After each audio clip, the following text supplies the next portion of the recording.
求一個常數令多項式可以被某個因式整除。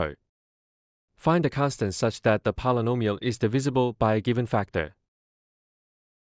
第一步，明白除法同餘數定理嘅關係。Step 1. Understand how divisibility relates to the remainder theorem。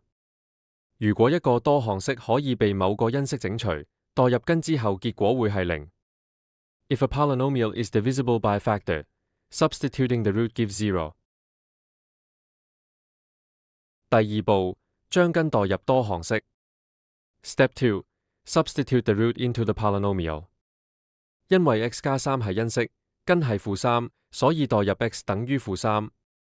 Since x plus 3 is a factor, the root is negative 3, so substitute x equals negative 3。第三步，逐項計算。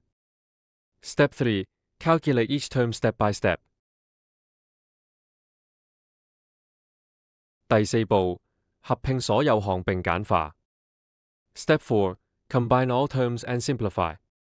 負27加36係9，減去3k，再減12，簡化後係負3減3k。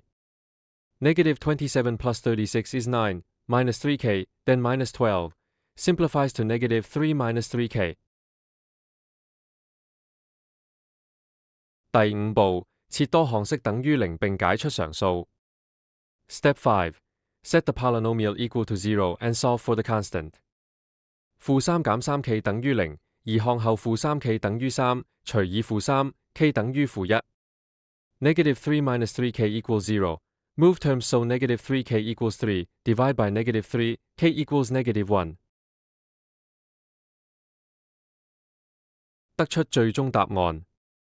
Final answer, the constant equals negative 1。